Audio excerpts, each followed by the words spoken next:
Good afternoon. Today I'm going to be reviewing the Seagull 1963 Chronograph 37.3mm Reissue reference 819.17.1963A. This watch is available from seagullwatch.com for €688. Seagull have a rich brand heritage. They were founded in 1955 in Tianjin, China, so this year in 2025 they celebrate their 70th anniversary. This watch is a heritage reissue of the military issued Project D304, made from 1962 to 1963 for the Chinese Liberation Army Air Force pilots. To make the Project D304, Seagull travelled to Switzerland to purchase patents and machinery for the Venus Caliber 175 column wheel chronograph. So firstly, let's look at the box that the watch comes in, and then I'll talk you through the specifications of the piece. So the watch comes in a plastic watch box which is coated with brown velour fabric to a good standard, excellent stitching around the perimeter, and this is a mid-tier piece at €688, and to clarify and remind you, mid-tier is €500 to €5,000. So this kind of presentation is wholly appropriate, and Seagull deserve credit here because they could have taken the less expensive default option of using a plastic or cardboard watch box, but this heritage reissue watch box for the Reissue 37.3mm is very aesthetically pleasing. On the top we have this leather panel, and in white large characters in Chinese it says the Seagull watch brand logo. So you can see we have two brass keepers on the leather straps and two brass poppers which secure the hinge lid. This one undoes the two poppers and opens the hinge lid. Excellent attention to detail because we've got a fabric nylon ribbon on the left hand side, and that prevents the hinge lid from opening too far. The underside of the hinge lid, we have the white Chinese characters for Seagull, the brand logo, also an elasticated lycra strap which houses the owner's instruction manual and warranty card. So this is a fold-out leaflet, and it says instructions for use both in English and Chinese. It's bilingual both in Chinese and English, so it folds out as you can see, and one side is in Chinese with QR codes which can be scanned with an Android or iPhone. On the reverse it has the same repeated in English as you can see. So clear, concise instructions and also QR codes. So on the left hand side it details the company profile, which is the brand heritage, general maintenance knowledge, and also on the next page tips for using the watch. Then there are a series of QR codes, and you scan the first QR code and that will download to your Android or iPhone an owner's instruction manual in the form of a video. This is innovative, and Seagull deserve full credit because rather than just having clear, concise diagrams and instructions in English, they've got a series of QR codes and you can simply download the video and watch the video. Also, on the last page, it details the warranty terms and conditions, and I'm pleased to report that this watch is covered by a 2-year international warranty. And lastly, there's a QR code to scan for their dealer network to find your nearest Seagull authorised dealer, and also details globally all their authorised dealers. So excellent presentation. This is a very good quality owner's instruction manual, and good to see it has QR codes which are innovative. With regards to other items, it comes with this cardboard tag. As you can see, it has the Seagull logo, brand emblem, and also since 1955 has the full reference number of this reissue 37.3mm. Also the price in Chinese yen, which is 4,980 yen, which is €688 respectively. On the reverse, we have a QR code for the piece, which can be scanned with your Android or iPhone, and the red characters for Seagull's brand logo. So in the base of the watch box you can see there are two cutouts. One is for the NATO strap and one is for the spring bar tool, so I'll take those out and show them to you. So this is made from mild steel, which is nickel plated, nailed shank, nice chamfer on the end of it which deletes the sharp edges. It's got a rubber cap, 2-prong fork, and this is for removing the spring bars from the head of the piece should you wish to fit an alternative strap. It does come fitted, just bear with me, I'll get the camera to focus on it. It does come fitted with a genuine calf leather strap which is black, but as an alternative they also include a nylon fabric NATO strap, so good to get that included. I would prefer stainless steel spring bar tool, but it is acceptable to have a mild steel spring bar tool which is nickel plated. So this foam strip, as you can see, is removable from the watch box, and it has two elasticated lycra straps which do a good job of securing the nylon NATO straps. So this fits in with a nice snug fit into the base. So this is the alternative to the calf leather strap fitted to the head of the piece.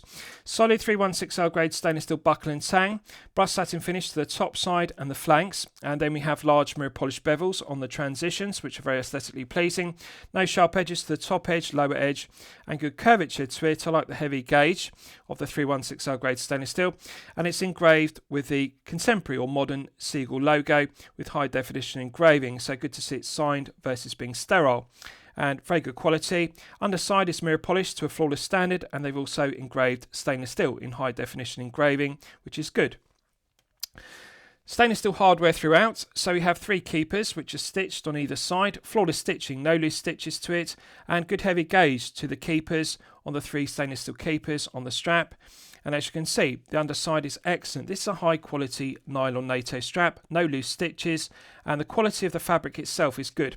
This is not a rough and stiff nylon fabric. It's very soft and supple, so it feels very flexible, rather like a seatbelt weave nylon NATO strap, which you may be familiar with. That's how soft and supple it is. It's rather like a seatbelt weave. Doesn't feel rough, doesn't scratch the wrist.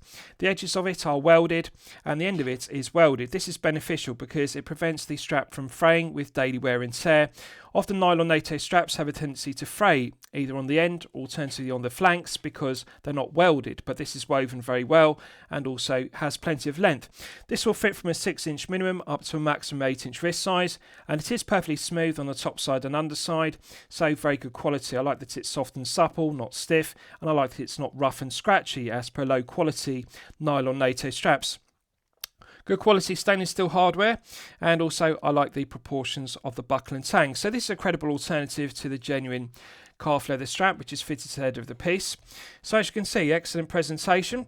In the centre section, we have a cutout which houses this padded pillow cushion, which is also upholstered with brown velour fabric to a good standard, correctly proportioned to fit a 6 to 7.5 inch wrist size piece.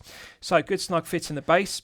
And I want to give credit to Seagull here because they could have used a less expensive default option of just a plastic or cardboard watch box, but this Heritage Reissue watch box of the D034, the Reissue 37.3mm is very well presented, and it is appropriate for the mid-tier price point of €688 respectively. So I like it. So with regards to the specifications of the piece, we have a 37.3mm case diameter. Now to clarify, I want you to be mindful of this because there are several copies of the Seagull 1963 in circulation, and we're all familiar with the copies which are widely available on AliExpress. They are not true to the original Project D304, which was a military issued piece from 1962 to 1963. The true case diameter of the 1963, which is a heritage reissue of the D304, is not 38mm, 40mm or 42, which is often seen. This is 37.3. That is the true diameter of the original D304 and also the true 1963 heritage reissue of it. So that's something to note. So 37.3mm case diameter. We have a 46.7mm lug-to-lug measurement, a thickness of 14.9mm, and a lug width of 18mm. The black leather strap is made from calf leather, contrasting white stitching, matte grain finish to the calf leather. It tapers from 18mm to the lugs down to the buckle and tang. 2 keepers on the strap. First one is fixed, second one slides as one would expect, correctly proportioned, and they are very well finished. Quality of the stitching is excellent. No loose stitches around the perimeter, and I like the contrasting white stitching, which contrasts very well with the matte grain finish to the calf leather. It's a padded leather strap, so it's thicker at the spring bar end, and then it tapers down in thickness and also width down to the buckle and tang end. So it is stiffer at the spring bar end at the head of the piece, where it needs to be more reinforced to be more robust, but at the buckle and tang end it is more soft and supple and more flexible, which enhances comfort level and feel good factor.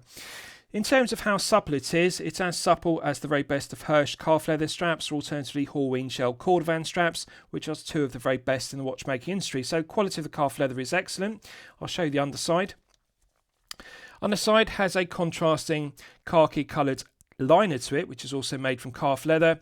On the end it's the boss with 18, which denotes the lug width, and it's also the boss with genuine leather. Stitching matches on the underside, it's the same khaki tone. Now, the one thing I dislike about it is it does not have quick release stainless steel spring bars. They've used standard stainless steel spring bars. Now, they have included a spring bar tool, which is fair enough, but in the absence of pierced lugs with holes in the flanks, this does make exchanging this strap for an alternative difficult, and I'd prefer to see quick release stainless steel spring bars because that would negate the need for a spring bar tool. It would be beneficial. We're all familiar with the problem with these padded leather straps. The problem is they are difficult to compress, and it is difficult to engage a two-pronged spring bar tool in the edge of the strap internally in between the lugs to compress the spring bar and withdraw the strap without slipping off the spring bar and scuffing and scratching the mirror polished tips of the lugs. I always advise using caps on polyamide tape, and in my Rolex Oyster Perpetual 41 bracelet resizing tips video, I demonstrated the use of caps on polyamide tape, why it's beneficial. Caps on polyamide tape is widely available from Amazon, and what I do is I coat mirror polished lugs like this with caps on polyamide tape, and then if one slips off the spring bar with a spring bar tool, you're not going to accidentally scuff and scratch the mirror polish finishing to the head of the piece. But nonetheless, it would be beneficial to have quick release stainless steel spring bars, so that's something Seagull could improve. So on the other side, the buckle and tang side, we have the Seagull logo debossed rather than embossed, and as you can see, it's done to a very good standard. So quality of the liner is good, perfectly smooth, no loose stitches, feels very soft and supple, and although it's a padded leather strap, I'm confident with daily wear it's going to break in and become very soft and supple. Excellent. Right, so just bear with me, I'll do it back up to make it easy to handle the piece. So we have a boxed top hat double dome sapphire crystal. Now, subjectively, one could be critical of this because the original project D304 from 1962 to 1963, which was military issued, did not use a sapphire crystal. It used acrylic crystal because it predated the use of mineral crystal, K1 hardened glass and sapphire crystal respectively. Acrylic was often used in the 1960s, also plexiglass and also hesselite and also lucite, which was used by Vostok in the amphibia. Lucite was a form of acrylic and of course it plastically deformed under pressure, therefore it was particularly suitable for dive pieces. But Seagull in the 1960s, such as in the D304, they used acrylic. Now, the acrylic crystal did visually look like this boxed top hat crystal. It had the same profile, same dimensions, did add thickness to the piece. Subjectively, one could be critical because this is a heritage reissue of the D304. And strictly speaking, it should have an acrylic crystal to be true to the original. Purist 1963 collectors will dislike the use of sapphire crystal as a result. However, I think it's beneficial and I think Seagull have made the correct decision because the benefit is sapphire crystal is harder than acrylic and therefore it's more scratch resistant. Now one could say, well, with acrylic crystal one can easily polish out scuffs and scratches using polywatch, which is fair enough. But I prefer the added benefits of sapphire crystal because it's harder and more scratch resistant, therefore one doesn't have to worry about scuffs and scratches with daily wear and tear. The other benefit is this has AR coating. When I tilt the piece at an oblique angle, you can see the clear anti-reflective coating does an outstanding job of reducing the glare and the highly reflective nature of the blued hands and also the blue subdial hands, as well as the applied gilt Arabic numerals and the applied gilt indices on the dial. So it does reduce the reflection. Now the other benefit, the other added property of sapphire crystal is this is double domed. So unlike an acrylic crystal which is flat on the underside and curved on the top side, which adds a distortion and magnification effect, that's the detrimental aspect, this is double domed, so it's curved on the underside, curved on the top side. This is particularly beneficial when one tilts the piece at an oblique angle, like you can see. One doesn't get the same distortion effect and the same magnification effect. For example, if this were a 3mm thick acrylic crystal, one would get more distortion and one would get more magnification, which of course diminishes the legibility. This does not have that because it's curved on the underside, curved on the top side, and of course the additional benefit of AR coating. So when you view the piece straight on, the truth is this sapphire crystal has better clarity, has better legibility than the original acrylic crystals used in the project D304. Visually it does look the same. And when you look at the side profile, you can see it has the same profiling to it. Now, this is a thick piece. That's something to be mindful. It's 14.9. One could be critical of that and say, well, 14.9 is well in excess of the 13 sweet spot that's often referred to when I do the wrist shots in my reviews. Yes, it's 1.9 thicker than the sweet spot, but one has to be mindful of this is a heritage reissue of the project D304. That was also a very thick piece because it did use a acrylic crystal which looks like this box top hat crystal. So 14.9 is actually true to the original and therefore I'm not going to be critical in this case. Usually I would be critical, but I like the sapphire crystal, and also I like the thickness because it's true to the original. With regards to dial execution, what we're looking at here is the very best of Seagull. This is peak Seagull. In terms of 1963 chronograph pieces, this is the purest true heritage reissue. So to remind you, often 1963 copies are made in 38, 40 and 42mm respectively. They are not true to the original. The D034 was 37.3 precisely, not 38, not 40, not 42. This case is exactly the same. Dimensions 37.3 diameter. It's true to the original. It is the purest D304 Seagull have ever produced, hence the name Reissue. So, what I like about the dial execution is it is true to the original. Now, I'm going to detail how you tell the difference between a copy and an original 1963. There are two fundamentals to look for. First one is if you look at the subdial hands, which are blued. Now, to clarify, these are not painted blue and they're not anodized blue. They are heat treated blue. But if you look at the subdials, the two hands, they have tails. Often the copies do not have tails on the subdial hands, and that's a very straightforward tell that the watch is a copy. It's not an original Seagull 1963 made by Seagull, their factory in Tianjin, China, as per the original from 1962 to 1963, the original D304. So the tails on the second hands on this piece are correct. The other fundamental tell is if you look at the dial, the Chinese characters. On the copies, often they only have one line of text, one line of Chinese characters. The true 1963, the originals, they always have two lines of text. So if you look at this piece, you can see it has two lines of text, which denotes Seagull, the watch brand logo, and also the 1963. 22 Zuan at the 12 o'clock position refers to 22 joules. This is the 22 joule version of the ST1901. They also make other versions which have 21 joules, for example, but the 22 joule version is the latest version of the ST1901. But two lines of text, that's what you want to look for at the 6 o'clock position. If you see one line of text, it's not correct. It's not a genuine Seagull piece made in Tianjin, China. So this is all correct because we have the tails on the subdial hands, two lines of text. Dial execution is fantastic. Of all the 1963 pieces I've seen, and I've handled a plethora of them, this is the very best. This is peak Seagull because the quality of the printing to the chaptering with the minute ticks, the second ticks and the Arabic numerals is correct. The same fonts used as per the original Project D304 from 1962 to 1963 has been used. Subdial font is correct. Quality of the printing to the subdials is crisp. It's sharp. It's high definition. Quality of the printing of the Chinese characters, the two lines of text at 6 o'clock, is sharp, it's high definition, it's crisp. This is the very best dial execution I've seen. What we're looking at here is the best dial execution I've ever seen Seagull produce, and I've reviewed a plethora of their watches over the years. The applied Arabic numerals 12, 4, 6, 8 and 10 are mirror polished to perfection, as are the triangular applied indices. They are mirror polished to perfection. The quality of the gilt is fantastic. So although they're highly reflective, they have a nice 3D effect. And I really like the blued hands, which are heat treated, and also the contrasting red chronograph hand. So this is the very best of 1963. This is the true heritage reissue. This looks visually very similar to the original D304 military issue dial, which was used in 1962 to 1963.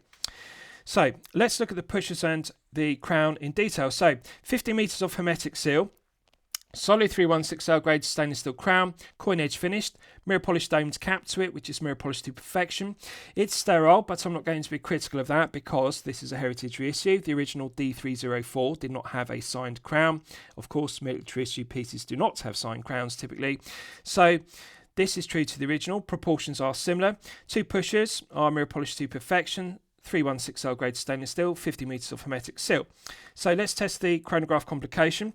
Top pusher activates the chronograph, and if you look at the red chronograph hand, you can see it sweeps around the dial at the characteristic 3 Hz sweep of 21,600 vibrations per hour. Nice smooth sweep. Now it does stutter or judder. It's not as smooth as a second hand, for example sweeping at 4 Hz, which is 28,800 vibrations per hour, but that's just an aspect of the movement one has to become accustomed to. But as you can see, clearly legible. The contrast of the contrasting red second hand clearly is legible against the chaptering and also the dial, which is beautifully finished. Top pusher has a nice crisp feeling to it. So in terms of how it feels, it does feel lighter than a Seiko VK63 or VK64 Mecha Quartz, which you'll all be familiar with. It feels much lighter than a Rolex Daytona or Rolex Speedmaster respectively, but it does have a nice crisp action. When you push it in, it feels heavily sprung loaded, albeit lighter than a Daytona or Speedmaster and lighter than a VK63, but it's got this nice positive click. The click is loud and audible, but it just doesn't feel as heavy as other chronographs, such as the VK63, Daytona and Speedmaster. So it does take some getting used to, but it feels very good. Reliable and robust, nice action to it, and although one has to give it a good solid push, it does feel very smooth. The activation feels good, it feels crisp, nice clicking action to it, starts and stops very well. Excellent. I like the sound of it and I like the feel of it. It feels reliable. And although it does feel lighter than a VK63, I actually like the feeling of it. I like the reliability aspect because you can feel the spring inside the pusher feels very good. And I'm absolutely confident in the reliability of it long term. That's the point I'm making. Excellent. Lower pusher resets it. So it should reset bang on the 60 on the chapter ring and bang on the 12 Arabic numerals. Excellent. I'm just going to check it 3 out of times. You'll be familiar with this from my previous reviews. When I'm reviewing a chronograph, regardless of whether it's a Mecha Quartz powered, mechanical manual wind chronograph, alternatively automatic chronograph, I always check the chronograph complication 3 out of 3 times. I like to reset the chronograph hand from 3 different positions. The reason why I do that is to check for all chronograph hand alignments, because sometimes the chronograph hand does not reset bang on the 60 on the tachymeter, bang on the 60 on the chapter ring, or bang on the 12, the centre of the dial. So I'm going to check it a second time, bang on the centre, and a third and final time. And sometimes what can happen is if the chronograph hand is too thin, it can actually warp or deform under the torque, because when it flies back or resets to 12, because this chronograph hand is too thin, and this happens sometimes with VK63 and VK64 pieces when the chronograph hand is not thick enough, when there's not enough meat to the metal, it actually deforms it. The torque causes the hand to bend out of position, and that of course affects the alignments detrimentally. So I'm going to stop it again and reset. 3 out of 3 times, bang on the 60 on the chapter ring, bang on the centre of the 12 Arabic numerals. This is perfect. Build quality, quality control, materials finishing, and the alignments. The quality control is there. So Seagull deserve credit. The very best of Seagull here with regards to quality control levels. So, excellent chronograph complication. Now, it's a push-pull crown providing 50 metres. The benefit of push-pull versus screw-down crown in this case is one doesn't have to unscrew the crown in order to manually wind it. So, 40 clockwise turns will suffice. It has a maximum 45-hour power reserve, and one can feel the tension in the mainspring gradually building up to its maximum 45 hours. To clarify, it's not possible to overwind this and damage the caliber, because when one reaches the maximum, when the mainspring is fully wound, it doesn't have a ratcheting mechanism to release excess tension. And of course, some collectors would be concerned about that and think, well, what happens if I accidentally overwind it? If I give it more than 40 turns, will I do damage to the caliber? The answer is no, because when you give it 40 clockwise turns and the mainspring is fully wound, it reaches a stop and you can feel it. It's very clear. So you can feel the tension in the mainspring gradually building up with each of the 40 clockwise turns, but when you reach the maximum and when it's wound up to its maximum 45 hours, you feel this resistance. And it means that the mainspring cannot take any more winding. And so you're not going to go past that. So although it doesn't have a ratcheting mechanism to release excess tension as per other mechanical movements, you can't overwind an ST1901, which is based upon the architecture of the Venus Caliber 175 column wheel chronograph respectively. So it feels good. I like the action of it, and I like the feeling of building up the tension. And once you reach 45 hours, you can really feel it. So there's no danger of damage to it by overwinding. So it feels good. Now, pulling it out to the first click is the final click position. Because there is no date complication. We simply have a bi-compact style with subdials at 9 and 3. Now, the negative is it does not hack. If you look at the subdial at 9 o'clock, you can see the subdial second hand continues to sweep around at 3 Hz. That's just a characteristic or a given. I'm not going to be critical of it. Yes, I prefer automatic and manual wind movements, including chronographs, to have hacking because I like to set the time precisely to the second. But this is a personal preference, therefore it's subjective. One has to appreciate that the architecture of the ST1901 column wheel chronograph is based upon the architecture of the Venus Caliber 175 column wheel chronograph, which did not hack. That's just the way it is. One has to accept it. So this does not hack. The subdial continues to run even in the time setting position. One cannot set the time precisely to the second. That's just the way it is. So we're now in the time setting position. Feels smooth. Now in terms of smoothness, it does feel heavier than a Seiko VK63 or VK64 Mecha Quartz. And it feels lighter than a Rolex Daytona, feels lighter than Omega Speedmaster, which you may be familiar with. But I like it. It feels smooth. Now in terms of other mechanical chronograph movements, how it feels. It actually feels similar to a Sellita Caliber SW510M, which is the manual wind version of the SW510 automatic chronograph. It's got that kind of medium resistance to it, which I like. It feels solid, it feels reliable, it feels robust, because of course the ST1901 column wheel chronograph is a reliable, well-proven workhorse caliber, which is made in-house by Seagull in Tianjin, China. So it feels good. Now there is some backplay. In terms of backplay, it does feel similar to a Sellita SW510M, so it's not detrimental. There is a mechanical need for the backplay, and I often refer to this in my previous reviews, but I'll reiterate it. The reason for backplay in mechanical movements, regardless of whether they are chronograph, mechanical manual wind, or automatic respectively, the meshing of the gearing has some backplay or some slack in the teeth, because when the winding stem enters the caliber, if there was not backplay in the meshing of the winding gears, it would cause the winding gears to jump out of position, either clockwise or anti-clockwise, and the negative effect is that would cause the minute hand to jump clockwise or anti-clockwise out of position, rather than remaining static as it should do. So there is a mechanical need for that slack, but what I like about it is, when one rotates the crown clockwise and anti-clockwise, the backplay isn't excessive. It's similar to an NH35A or NH38A, which you may be familiar with, or a Miyota 8215 or 8315. That's the level of backplay. It does have more backplay than an SW200-1, for example. And in terms of backplay, yes, it is more than a Sellita SW510M chronograph movement, but that's just a given. Again, it's a characteristic of the ST1901, and it was a characteristic of the Venus Caliber 175, which of course has the same architecture. So I think it's okay, it's acceptable. I prefer less backplay, but it's just something you have to become accustomed to, taking up the slack in the gearing. So when you're setting the time, my advice is to rotate the minute hand anti-clockwise, and then rotate it clockwise to take up that slack in the gearing. And then when you set it, for example, at 10 past 10, like so, you've got it in the correct position. You've reduced the backplay, and then pushing it back in's got a nice positive click. That reinstates the 50 metres of hermetic seal. So push-pull crown works well, feels smooth, doesn't feel rough or gritty to manually wind, feels very smooth. I really like it. In terms of smoothness, it actually feels very similar to manually winding a Sellita Caliber SW510M, which is used in my Hanhart 415ES Panda chronograph. That's the feeling of it. It actually feels as smooth as a Sellita SW510. So I really like it. I like the ST1901. The manual winding feels good. It feels refined. Right, so let's look at the exhibition caseback. So exhibition caseback is glazed with sapphire crystal, and it does an excellent job of displaying the caliber, which is the Seagull Caliber ST1901. Now I want to clarify, this version of it has 22 joules. Other versions of the ST1901, they have 21 joules respectively. So this is the latest version, or the best version of the ST1901, albeit it does have the same architecture as the Venus Caliber 175, as I've detailed.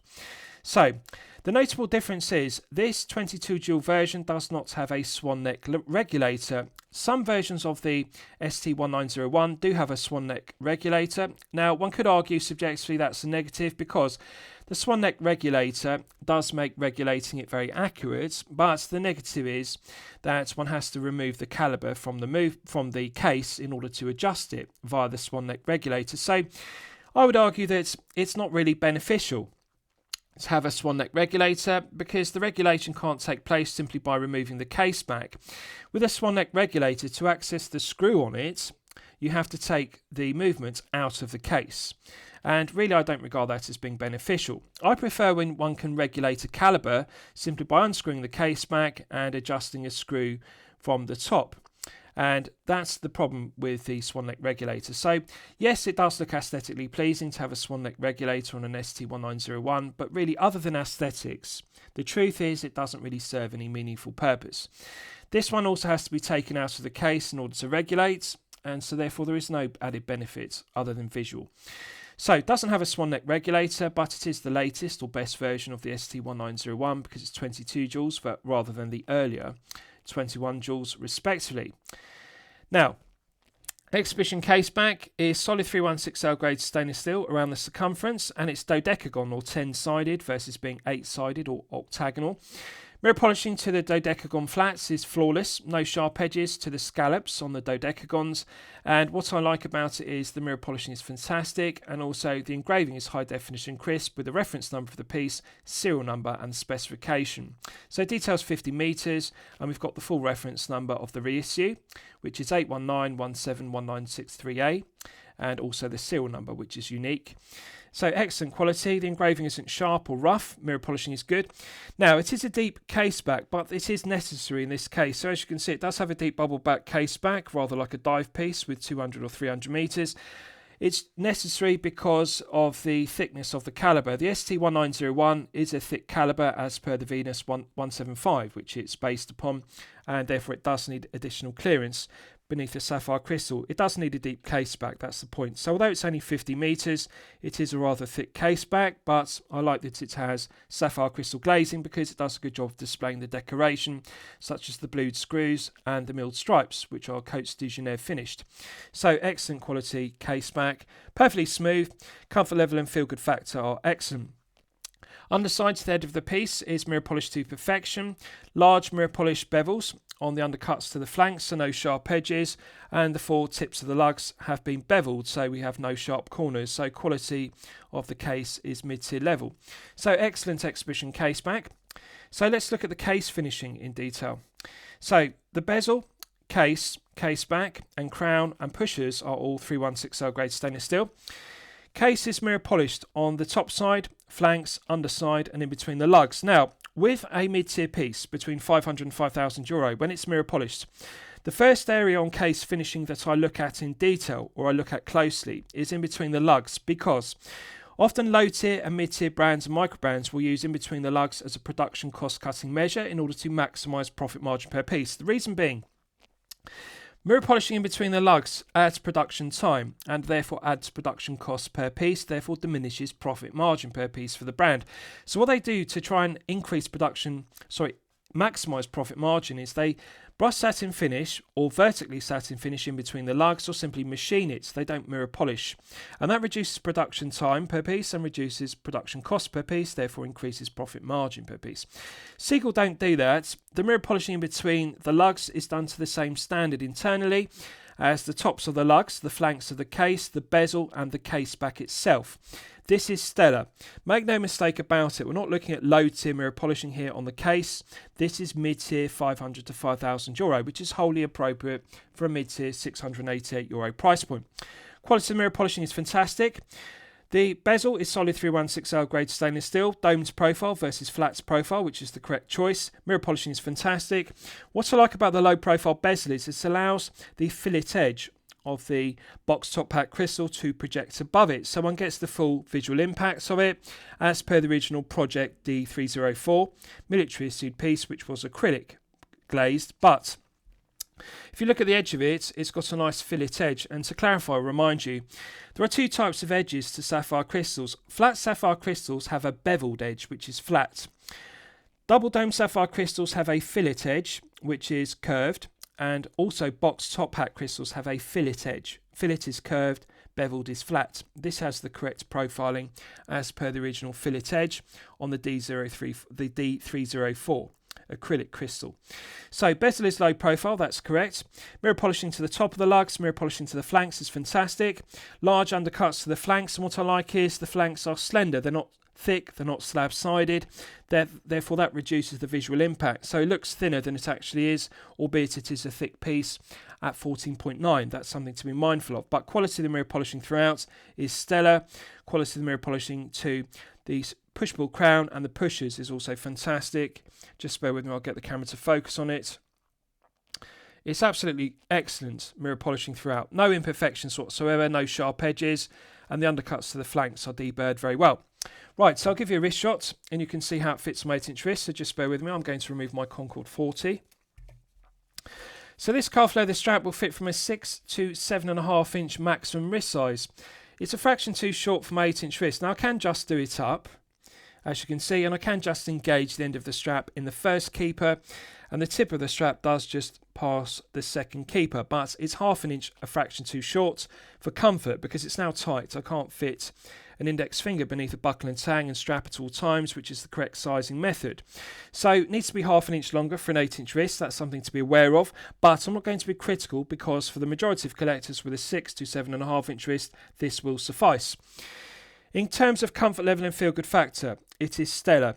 Now, yes, I'm going to be critical of the thickness. I think they could have reduced the thickness of this. Now, on one hand, one could say, well, this is true to the original.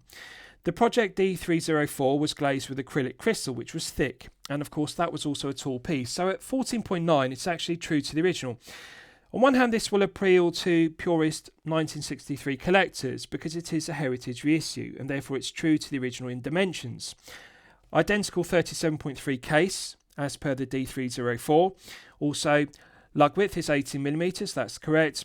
Has the same lug to lug, and also has the same thickness, or very similar thickness, at 14.9. But 13mm is the sweet spot. So on the other hand, one could be critical because yes, it is a tall piece. But however, it doesn't feel top heavy. Visually, it does look like it's going to be a top heavy piece because of the thickness of the crystal. On the other hand, one could say, well, it does look true to the original because the box top hat crystal, which is sapphire crystal with AR coating, visually it does look exactly the same as the Project D304 from 1962 to 1963, the military issued version. That had a very similar profile to the acrylic crystal. So at 14.9, yes, it is 1.9mm in excess of the sweet spot, but it surprisingly does not feel like a top-heavy piece.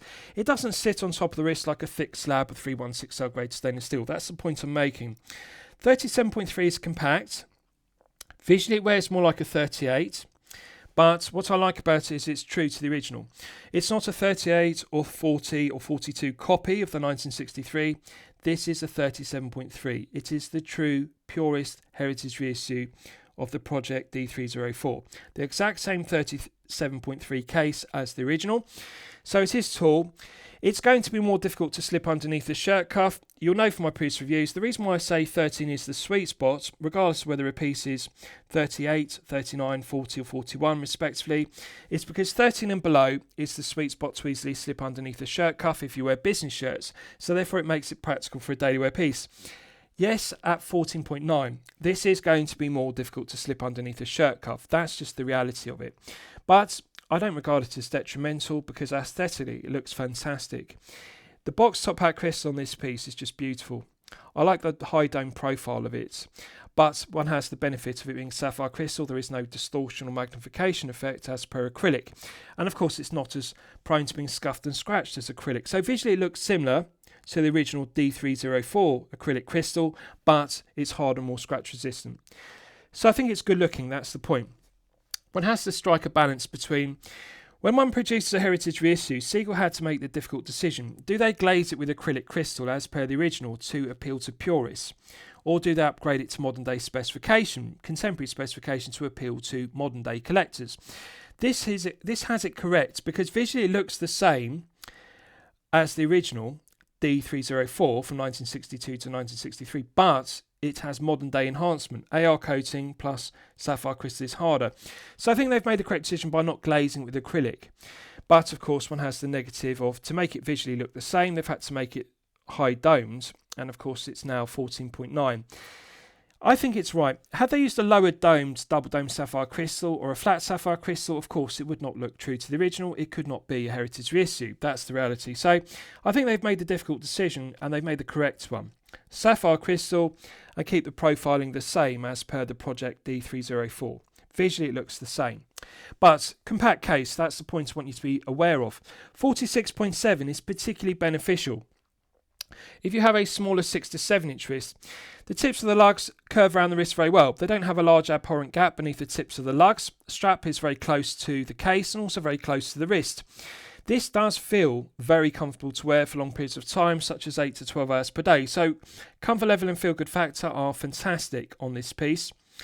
So compact lug to lug 46.7 is good for small collectors, even on a larger wrist of 7 to 8. Actually gives surprising wrist presence.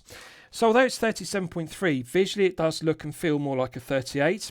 It is suitable for 6 to 7 inch wrists. It is equally suitable for 7 to 8 inch wrists respectively. So it does have enough wrist presence to satisfy. And I like it's true to the original versus being a copy of it at 38, 40 or 42. Wrist presence is good, feel good factor is good. What I like about it is the lack of heft. It's only 60 grams. So really it feels like wearing a Casio digital watch on a resin strap, because it's rather like a Casio G-Shock DW5600 in terms of heft. 60 grams is very light.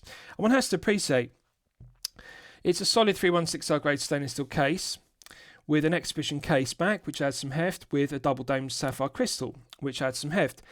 60 grams is very lightweight for a mechanical chronograph, so I would expect this to be 75 grams plus, for example, in a 37.3 case. So 60 grams is very lightweight, and of course comfort level and feel good factor are therefore maximised. Now, there's no loom on the dial and hands, therefore we don't need to perform a loom test, so I'll move on to discussing the movement, which is my favourite aspect of the piece. So as I've detailed, in 1961, Seagull produced the first military-issued piece, and then in the 1960s, Seagull travelled to Switzerland to purchase the patents and the machinery for producing the Venus caliber 175 column wheel chronograph. So effectively what we're looking at here with the Seagull caliber ST1901 is a Chinese-made version of the Venus caliber 175 column wheel chronograph. They have the same architecture. The only notable difference is the ST1901 is available in 21 and 22 dual versions respectively. This is the latest or the best version, which is the 22 dual version. So it has an additional dual added, but the architecture is the same between the 175, the ST1901, 21 and 22 dual versions respectively. The only notable difference, as I've detailed, some versions of the ST1901 have a swan neck regulator. This one doesn't have it, but as I've detailed, I don't regard that to be detrimental. Really, I consider this swan neck regulator to be added for aesthetic reasons. It doesn't really improve the accuracy, because the accuracy of the caliber is determined by the build quality, materials, finishing, and also regulation of the caliber itself. It's not determined by the method of regulation, because what it comes down to is whether you adjust a stud or alternatively you adjust a screw on a swan neck regulator, you're still adjusting the accuracy of it in the same 5 positions to the same limits of -15 to +35 seconds per day. So I really think that the swan neck regulator is just there for aesthetic reasons. It doesn't actually improve the technical performance of the caliber. Adjusting a stud gives the same accuracy of regulation as adjusting a swan neck regulator regulation screw. That's the point I'm making. This one doesn't have it. Subjectively, purists will prefer that because, of course, the Venus 175 did not have it, and the architecture is the same on the ST1901. This is more true to the original. I prefer it. So, decoration is fantastic. This is the best quality finishing of an ST1901 I've seen. I've handled a plethora of versions, and I can tell you this one, with the blued screws and the milled stripes, which are Coats de Genève or Geneva stripe finishing, and also the inlay of the gilt is fantastic. So what they've done is they've engraved it and then they've infilled the engraving with gilt, and this is fantastic. Now the blued screws, to clarify, these are proper blued screws. They're not painted blue and they're not anodized blue to look like blued screws. These are heat treated to blue them, and it's fantastic. Quality of the mirror polishing to the bevels, quality of the milled stripes, the Coats de Genève, is fantastic. Quality of the mirror polishing to the flathead screws, which are then heat treated, is fantastic. This is the very best of Seagull, make no mistake about it. This is mid-tier level movement finishing, and it's absolutely gorgeous to look at. The detail of the finishing, the engraving, the gilts, the blued screws, the Coats de Genève, the mirror polishing to the gears is fantastic. Everything about it. They've done a very good job of the finishing. I regard this 22 dual version of the caliber ST1901 to be the very best ST1901 version, And as I've detailed, I don't regard the lack of the swan neck regulator to be detrimental. I actually prefer it. Just fantastic finishing. So Expedition Caseback does a good job of displaying it. So with regards to specification, ST1901 is a, one could say, clone of the Venus caliber 175, has 22 joules, has 21,600 vibrations per hour and a frequency of 3 Hz, has hand winding. The negative is it does not hack, but that's just a characteristic. And it was a characteristic of the Venus caliber 175. That did not hack either. 45-hour power reserve is good. Stated accuracy is -15 to +35 seconds per day, so rather wide accuracy range. However, I'm pleased to report that Seagull are doing a good job of regulating their calibers in-house in 5 positions. This one is running consistently at +5 seconds per day. +5 is well within the stated -15 to +35 per day. +5 is actually within chronometer limits of -4 to +6. So regulated in 5 positions to chronometer limits. So although they state the accuracy is -15 to +35, in reality they're retaining much better. And I can confirm, when fully wound to its maximum 45 hours, this one is running consistently at +5. Stellar accuracy. What I like about it is the reliability. The caliber ST1901 is reliable, well-proven workhorse chronograph column wheel movements. No negatives to it whatsoever. Build quality, quality control, materials and finishing are stellar. Lack of hacking is the only negative, but that's just a characteristic of it. The manual winding feels smooth, doesn't feel rough or gritty, and the chronograph complication resets 3 out of 3 times, bang on the 60. So no QC issues whatsoever. Reliability is good, accuracy is good, finishing is fantastic. It's just absolutely gorgeous to look at. The very best of Seagull.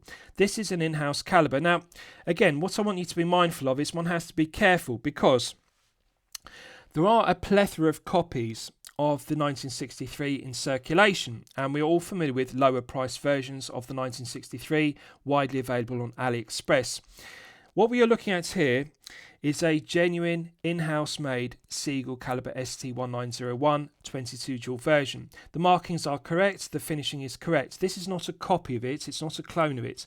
This is made by Seagull themselves in the factory in Tianjin, China, as per the original Project D304 from 1962 to 1963. So I regard this caliber as the purest version. This caliber is the purest heritage reissue of the original movement used. And albeit it does have 22 joules, it's been upgraded from 21.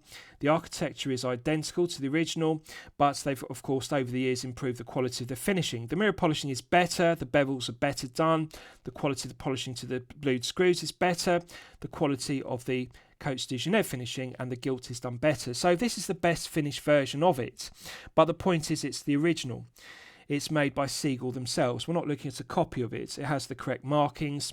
And as I've detailed, the two easy tells, if you're looking at Seagull 1963s and you want to know is it an original or a copy, look at the subdials. Do the subdial hands have tails? Many of the copies don't.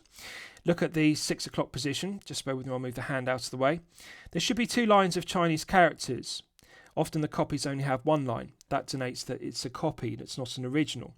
This has everything correct because we've got the tails on the second hands, we've got the 2 lines of text on the dial in Chinese characters, and if you look at the markings on the movements, it's all correct.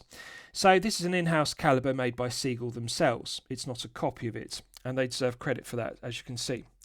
So that's what you're looking for, and of course that's what you're paying for. You have to pay. It's a case of one gets what one pays for. If you want an original Seagull 1963 with an original Seagull ST1901, you have to pay the additional premium. So, lastly, I'll summarise the piece. What do I think of it overall? Well, when I'm considering reviewing a watch on my channel, the watch meets 2 criteria. It should be both excellent quality and excellent value at the respective price point. So, mid-tier piece, to remind you, mid-tier is 500 to 5,000 euro. This is 688 euro, well within the mid-tier. I'm going to declare it excellent quality, but I'm going to declare the value as poor. Now, when I say the value is poor, why do I say it's poor? Why don't I say it's good or excellent value? One has to appreciate 2 things which add value to this piece. The first one is the brand heritage. Seagull have brand heritage since 1955. They are one of the 3 heavyweight Chinese brands. So one has to respect that. That adds value to the piece, 1955 heritage. The second is it comes with 2-year international warranty. Doesn't come with 12 months. Again, that adds value to the piece. Often low tier pieces are only covered with a 12-month warranty. Mid-tier pieces have a 2-year international warranty, which is mandatory between 500 and 5,000. Does add value to the piece. 2 years of warranty on the watch, 2 years of warranty on the caliber. This, of course, is more desirable than other 1963 versions because, as I've detailed, this is the reissue. It's 37.3. We're not looking at a copy which is 38, 40 or 42, as per many other 1963s. This is made by Seagull themselves, not by an alternative brand using a copy of the movement.